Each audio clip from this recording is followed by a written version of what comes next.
오늘 만나신 모델은 기아차가 자랑하는 SUV죠. 모하비인데요. 사실 프레임 자체에 대해서 일종의 환상 혹은 호감을 표현하시는 분들이 많이 계십니다. 그런 분들에게 있어서 국산차 중에서 모하비는 상당한 매력을 자랑한다고 알려져 있는데요. 마침 지난해 이맘때쯤 저희가 모하비를 테스트했었는데 1년이 지난 뒤 신차로서 모하비가 한 번 더 나왔습니다. 정말 그 회장님 덕분에 영생의 꿈을 꾸고 있는데요. 자, 그럼 그런 모하비, 거기다 뭐 더 마스터라고 그러죠. 어떤 매력을 갖고 있는지 잠시 후 함께 느껴보시겠습니다.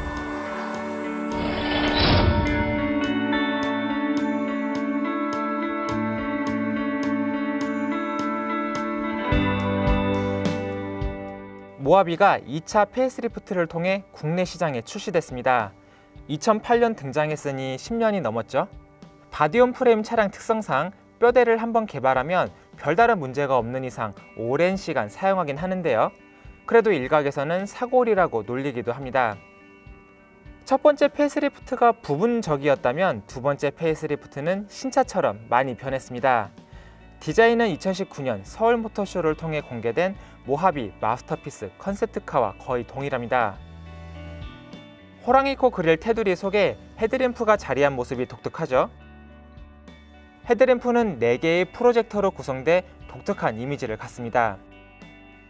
전반적으로 각진 모습을 통해 강인함을 표현했네요. 기아 자동차 엠블럼 대신 모하비 엠블럼을 사용한 것도 특징입니다. 측면부는 큰 변화가 없습니다. 컨셉트카에 적용됐던 도어 하단의 장식이 양산 모델에도 똑같이 적용된 점이 특징이네요. 휠도 20인치를 사용합니다. 후면부도 달라졌죠. 리어램프는 좌우가 연결된 형식이고 LED로 멋을 냈습니다. 모하비라는 영문 이름도 크게 보이도록 배치했고요. 범퍼 하단에는 4개의 머플러가 보이는데 모양만 낸 것입니다. 크기도 약간의 변화가 있었습니다. 길이는 같지만 폭이 살짝 넓어지고 높이가 낮아졌습니다. 그럼 무게는 어떨까요? 기존 모델과 비교하면 무게가 소폭 내려갔죠? 그런데 전후 무게 배분이 앞쪽으로 더 몰렸다는 점이 인상적입니다. 같은 프레임 바디의 대형 SUV인 쌍용 G4 렉스턴보다 약 100kg가량 무거운 것도 확인할 수 있고요.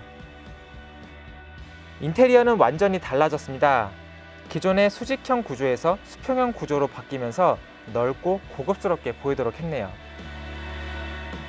이제 계기판에 12.3인치, 센터 패시아에도 12.3인치 디스플레이가 적용됐습니다. 계기판의 화려한 그래픽과 인포테인먼트 시스템의 직관성도 좋습니다. 애플 카플레이나 구글 안드로이드 오토는 물론 후석 대화 모드나 후석 추침 모드, 카투홈 등 최신 기능도 있습니다. 어라운드 뷰 모니터링 시스템도 탑재되는데 요즘 현대 기아차 치고는 화질이 많이 떨어집니다. 공조장치 하단 수납함에는 무선 충전 시스템도 있습니다.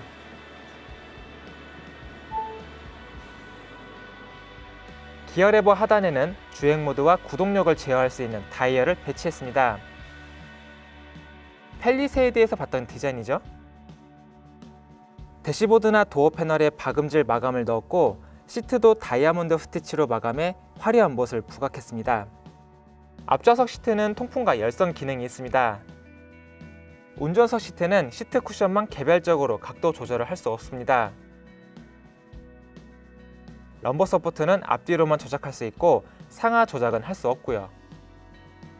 또 조수석에는 워크인 디바이스 스위치가 있는데 시트 높이 조절은 할 수 없습니다. 뒷좌석은 넓죠.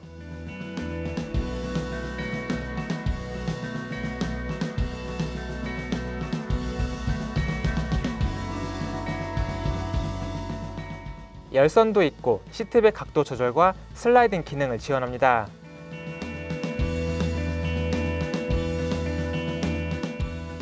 삼열 공간은 레버 조작만으로 드나들기 쉽게 만들었습니다.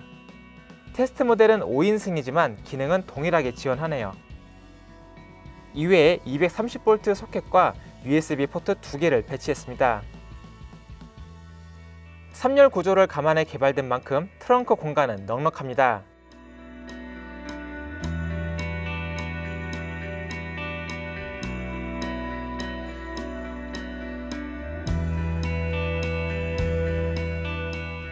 이제서야 트렁크에 전동 기능을 넣었네요.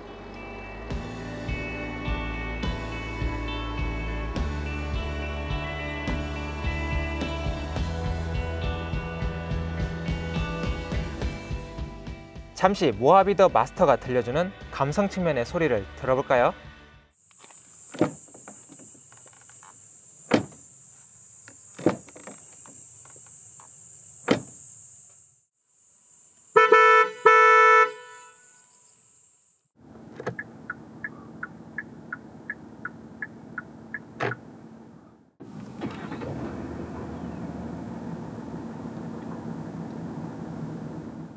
K7에 탑재되었던 자연의 소리도 적용되는데 이것도 한번 들어보시죠.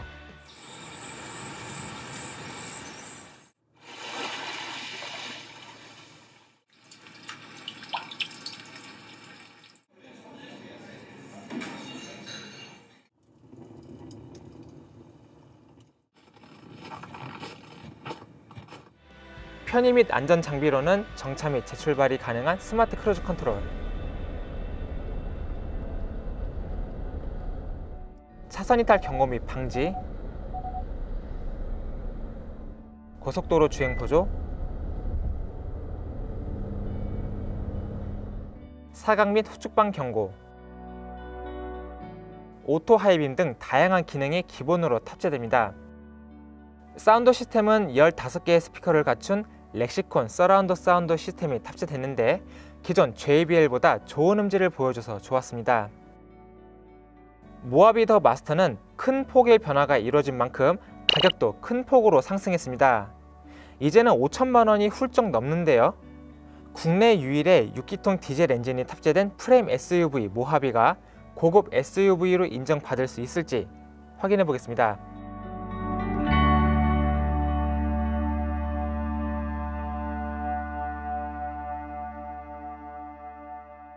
디자인은 개개인에 따라서 호불호가 갈릴 수 있는 부분인데 적어도 좋고 나쁘고를 떠나서 존재감만큼은 확실하게 표현을 해주고 있네요.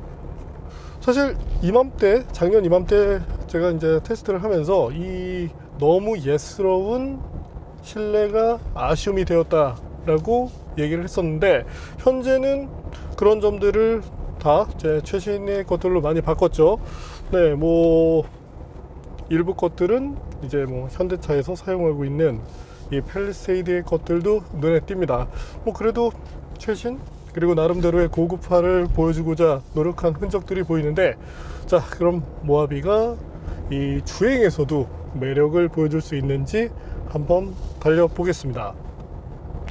부가적으로 안전장치는 돌아가는 상태를 유지할 것이고요. 상황에 따라서 이 변속기 이것만 수동으로 제어를 하도록 하죠. 일단 수동에서 한번 달려볼까요?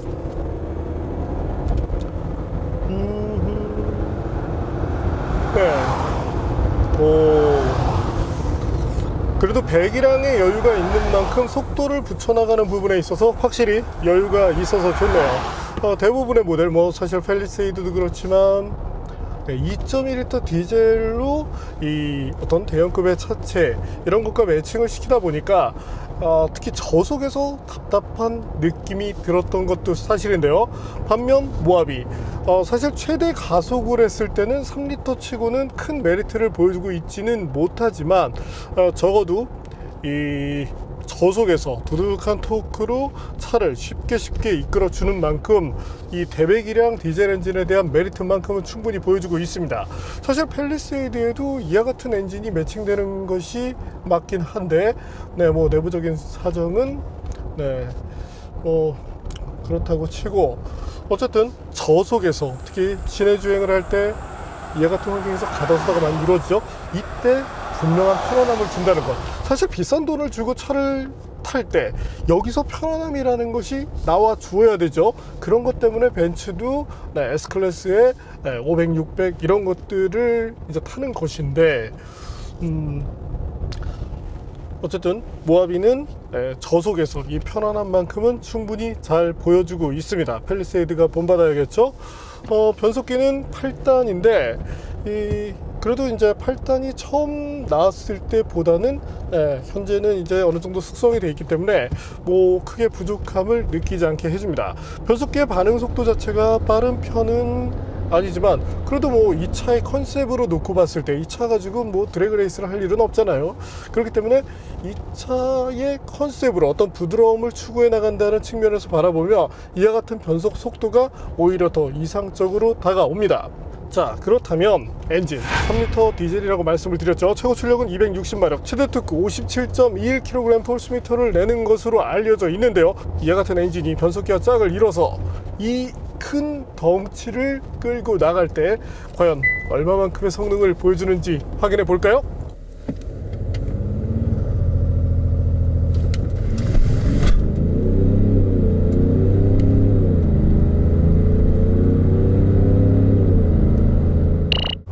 저희가 테스트한 결과 가장 빠른 기록은 현재 보시는 것처럼 이제 7초대 중반으로 나타났습니다.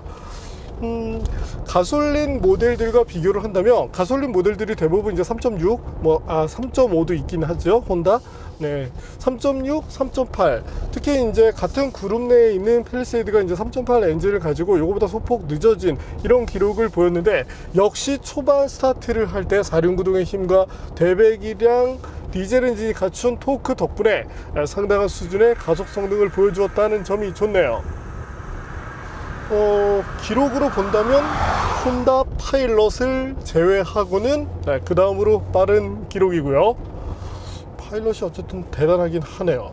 거기다 4륜구동 시스템도 상당히 이상적인데 요즘 같은 시기에 1분차 계속 걸어내서 좋을 건 없겠죠. 어쨌든 뭐 좋긴 좋다고요. 자, 모하비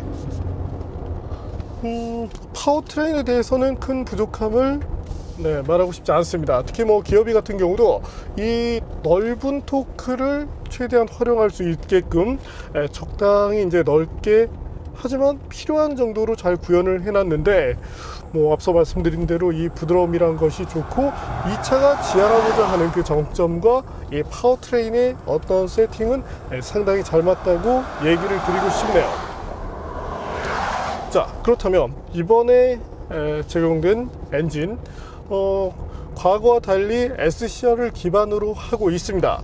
그렇다면 SCR 그리고 요소수에 대한 얘기를 한번 김선웅 기자에게 들어볼까요?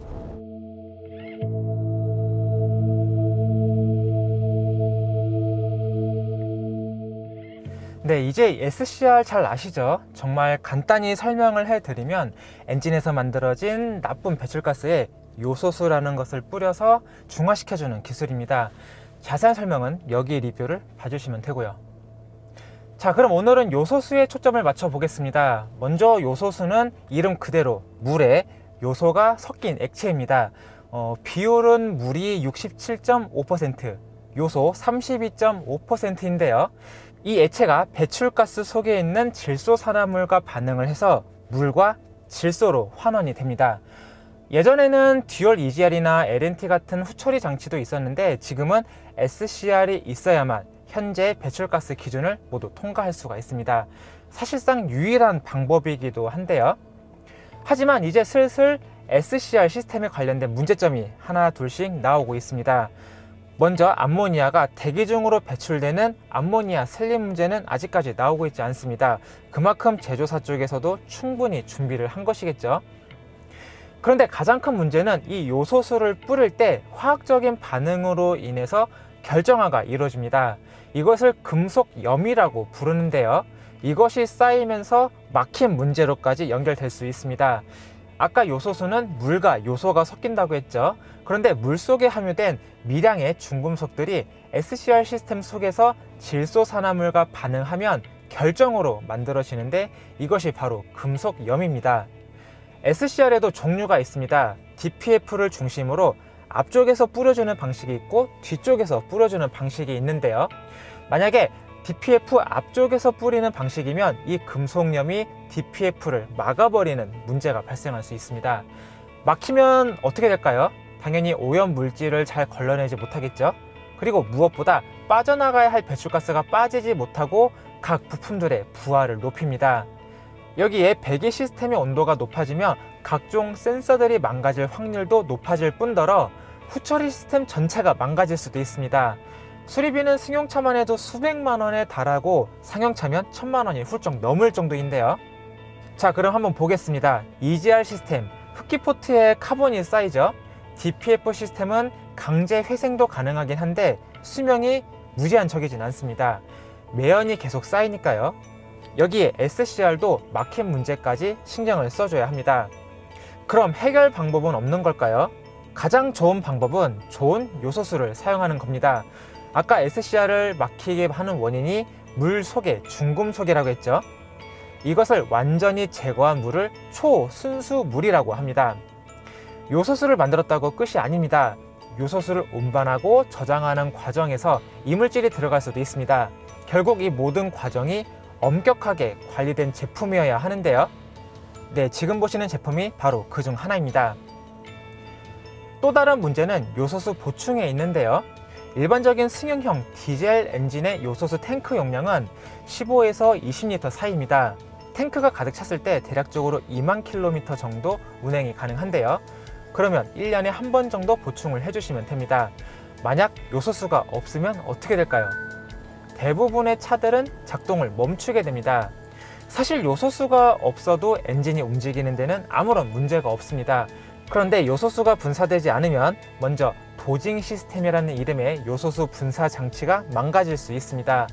또 도징 시스템이 요소수를 분사하지 않고 뜨거운 배출가스에 계속 노출되기만 해도 망가지겠죠. 대부분의 SCR 시스템은 한 개 부품만 망가져도 전체를 다 교환을 해야 합니다. 그리고 또 가격이 아주 비싸죠. 그래서 요소수가 없으면 자동차가 움직이지 못하도록 시스템적으로 막는 겁니다.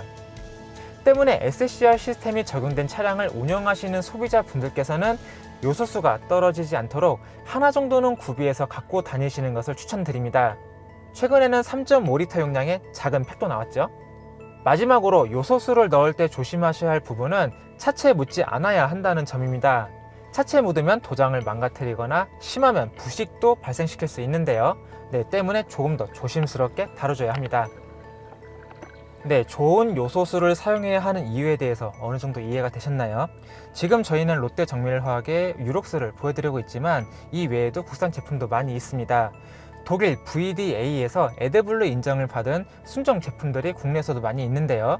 롯데 정밀화학 제품 이외의 모델들은 저희 오토뷰 사이트에서 텍스트 시승기에서 확인해 보시기 바랍니다.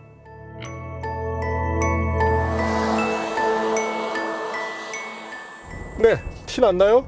네, PPL이었습니다. 사실 저희가 이제 PPL 제한이 들어와도 너무 이제 좀 생뚱맞거나 어떤 그 억지스럽게 어필을 해야 되면 이런 것들을 진행하지 않는데, 다행히 SCR과 이제 요소수에 대한 부분을 일정 부분 이제 설명을 해야겠다라고 하는 타이밍에서 잘 이제 들어와 주었기 때문에 네, 뭐 롯데 정밀화학 측에도 감사를 드리고, 또 봐주시는 분들께서 이렇게 거부감이 없으면 좀 더 좋을 것 같고요. 자, 다시 모하비로 돌아가 볼까요?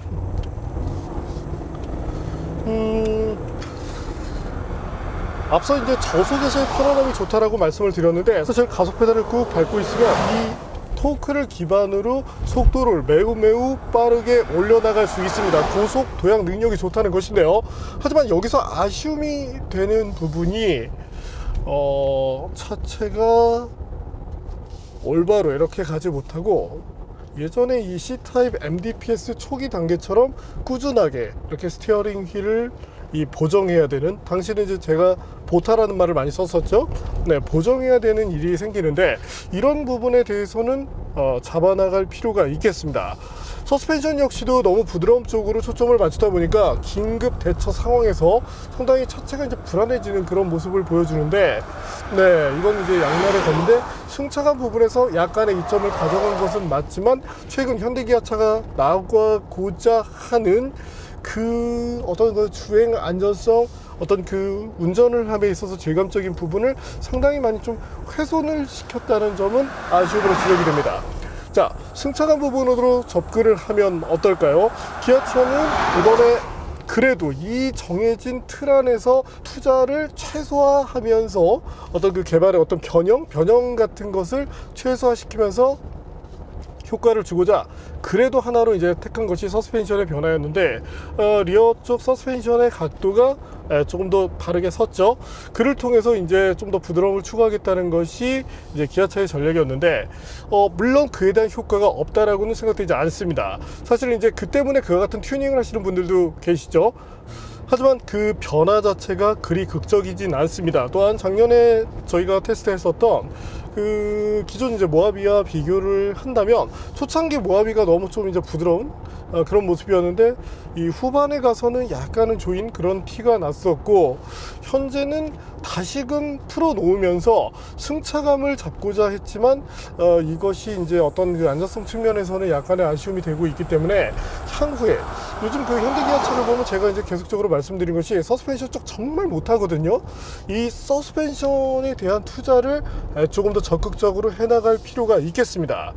사실 이제 오너 같은 경우가 너무 이제 매니아 성향으로 가면, 이거는 이제 토요타 얘기인데, 그러다 보면 이제 차의 컨셉과 무관하게 너무 또 이게 단단하게 가져가서, 렉서스 LS가 그랬었죠. 그런 아쉬움을 키우는데, 이 또 차에 대해서 이 운전하는 부분과 너무 또 오너가 거리가 멀다 보면은 어떤 이런 부분에 대해서 느끼고 결정을 하는 그런 것들을 모두 다 밀어버리다 보니까 이런 어색한 이런 셋업의 결과가 나오는데, 우리 그 회장님도 운전을 조금 배우시자고요. 요즘 연구원들도 운전 배우고 여러 가지들을 많이 하고 있는데, 회장님도 하시면 사실 좋잖아요. 아 참, 아직은 부회장님. 어쨌든 핸들링 측면에서 놓고 봤을 때 또한 기급 대처 능력에서는 썩 좋은 모습은 아닙니다. 그래도 뭐 주행 안전장치라든지 이런 부분에 대해서는 어느 정도 신경을 쓰고 있는데, 기본기부터 탄탄하게 다듬고 나간다면 조금 더 이상적인 차로 거듭날 수 있겠죠. 자, 어쨌든 승차감 부분으로 놓고 본다면 사실 팰리세이드보다 낫긴 합니다. 하지만 자동차가 갖춰야 될 여러 가지 기본 요소를 놓고 본다면 현재 모하비는 뭔가 상당히 노력한 흔적이 많이 비춰집니다. 냉정하게 이제 딱 끊어서 얘기를 하자면, 내수 시장에서 최대한 이제 수익을 다 뽑아내야 되기 때문에, 이것을 이제 딱 단적인 예로 이제 비교를 하자면 쉐보레 크루즈 같은 경우가 그랬는데요. 그냥 독일에서 수입하면 될 것을 굳이 국내 내수 마켓만 보고 만들다가 가격을 내수 마켓에서 마진을 다 챙겨야 되니까 당연히 가격이 올라갔죠. 그 덕분에 어땠습니까? 쫄딱 망했죠. 현재 모하비, 물론 크루즈처럼 망할 차는 아닙니다. 왜냐하면 프레임에 대한 그 수요층이라는 것이 분명히 존재하니까요. 하지만 내수 시장만 보고 하다 보니까 눈에 보이는 것들로 몇 개 좀 채워 넣고 실제로 보이지 않는 부분에 대해서는 개선을 최소화, 그러면서 개발에 대한 비용을 줄이면서 마진은 최대화 시켰기 때문에 이런 점에 대해서는 조금 아쉬움이 크게 비춰집니다. 차라리 이제 텔루라이드를 가져오면 좋겠지만 뭐 또 기아 쪽에서는 생각할 게 많았겠죠. 노조 문제를 비롯해서 그 밖에 또 모하비가 회장님의 선택을 받은 차 아닙니까? 그렇기 때문에 이제 기아 입장에서도 가능하면 이 회장님의 선택이 틀리지 않았어요를 보여주기 위해서 좀 더 이제 수명 연장을 해주고 싶었을 텐데, 이 또 소비자 입장에서 봤을 때는 크게 메리트 없이 비싼, 그래서 아쉬움을 주고 있다는 느낌도 사실 짙어집니다. 그래도 회장님의 선택을 받았던 벨로스터보다는 더 많은 판매량을 낼 수 있겠죠. 자, 기아 모하비, 어떤 차를 타고 있을 때의 질감적인 느낌을 놓고 본다면 예전에 그 차가 생각나는데요. 구형 코란도 같이 뭔가 이렇게 후드가 적당히 이렇게 삼각형 형태로, 마른 목걸이겠죠? 이렇게 보이면서 뭔가 그 특유의 그런 주행 느낌, 그래도 이 차의 수요층은 분명히 존재한다고 생각을 합니다. 5, 60 20대 소비자분들이라면 그 기준점 자체가 예전 차에 맞춰져 있기 때문에 그분들에게는 충분히 메리트를 드릴 수 있을 것 같고, 다만 이제 최신 SUV에 어느 정도 적응되신 분들이라면 승차감에서 약간 손해를 보더라도 팰리세이드 쪽으로 접근하는 것이 더 낫다고 말씀을 드리고 싶네요. 자, 그러면 이번에는 제동 성능에 대해서도 한번 알아볼까요?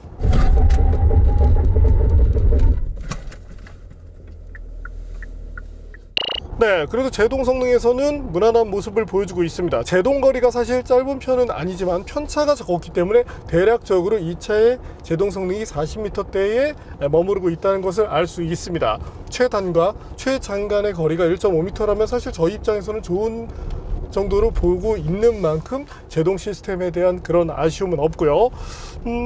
참고로 이제 타이어도 재밌죠. 20인치를 쓰고 있지만 휠의 림폭을 줄이고 덕분에 이렇게 블록하게 타이어에 사이드월이 나와 있는 것을 볼 수 있죠. 승차감 부분에서 조금 신경 쓴 그런 흔적을 느낄 수 있습니다. 하지만 코너링 부분에서 또한 핸들링 부분에서 이점을 보여주는 셋업은 아니고요.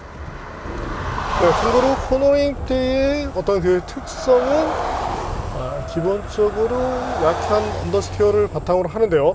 하지만 다른 SUV들과 다르게 너무 이제 빠르게 코너를 들어가면 하체 쪽에서 이제 구동기겠죠? 두둑하는 그런 소리가 날 때도 있습니다. 때문에 이 차의 본분에 맞춰서 너무 빠른 주행보다는 부드러운 주행을 해주시는 것이 좋겠고요. 그래도 이 어떤 그 지형 반응 시스템 등을 넣어줌으로써 이 오프로드 환경에 어느 정도 대응할 수 있도록 만들었다는 점은 칭찬할 부분이라고 생각이 되네요. 자, 그럼 이번에는 모하비의 주행 연비에 대해서도 알아볼까요? 테스트한 결과 리터당 12km 정도를 갈 수 있는 것으로 나타났으니까 아무래도 대배기량 엔진이 채용되다 보니까 연비 부분에서 아주 이상적인 모습까지를 보여주고 있지는 못합니다. 특히 가솔린 모델들도 사실은 이 정도의 연비를 보여주고 있고 이보다 나은 연비를 보여주는 경우도 있었죠. 닛산 패스파인더가 그랬는데요. 그런 것들을 감안하면 어떤 그 효율성 부분을 조금 더 개선해 나갈 필요가 있겠네요. 그래도 가솔린보다는 디젤의 그 연료비 자체가 조금 낮다 보니까 경쟁력을 찾을 수 있지만 기술적인 부분에 대한 그 이점을 조금 더 살려주면 좋겠습니다. 자, 그럼 마지막으로 기아 모하비 정숙성에 대해서도 알아볼까요? 그래도 정숙성은 좋은 편에 속합니다. 요즘 SUV들 상당히 조용한 그런 모습을 보여주고 있는데 모하비 역시도 중앙에서의 정숙성이 어떤 지상고가 높고 어떤 공기 저항이 있어서 좀 불리한 그런 차체를 갖고 있음에도 이 정도의 성능을 보였다면 적어도 정숙성 부분에서 아쉬움을 토로할 그런 소비자분들은 많지 않으실 걸로 예상이 되네요.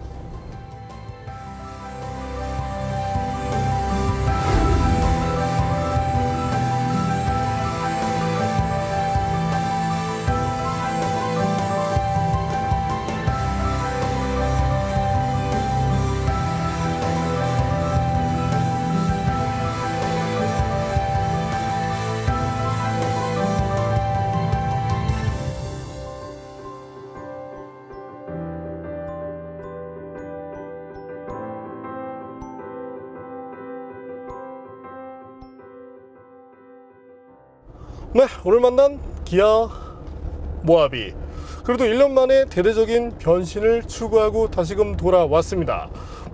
프레임 자체가 보여주는 그런 이점이라는 것이 사실은 견인 능력 빼고는 별로 크지 않은데, 그래도 어떤 그 하드웨어에 대한 취향이자 환상일 수도 있지만 어쨌든 취향이라는 것도 중요하기 때문에 그런 측면에서 소비자들의 선택의 폭을 넓힌다는 차원에서 모하비는 분명히 존재의 가치가 있습니다. 다만 이 어떤 그 너무나 이 마진을 생각해서 개발 이 어떤 범위, 이것을 너무 제한적으로 하다 보니까 기존 모델 대비 뭔가 확 하고 달라졌다는 느낌을 적게 받게 되는데, 서스펜션만 풀어가지고는 사실은 답이 안 나오겠죠. 향후에 이런 부분에 대해서 기아차 엔지니어 분들께서 조금 더 적극적인 모습을 가지고 개선을 해준다면 모하비 그래도 더 수명을 연장하면서 좋은 평을 받게 되지 않을까, 이렇게 기대를 해봅니다.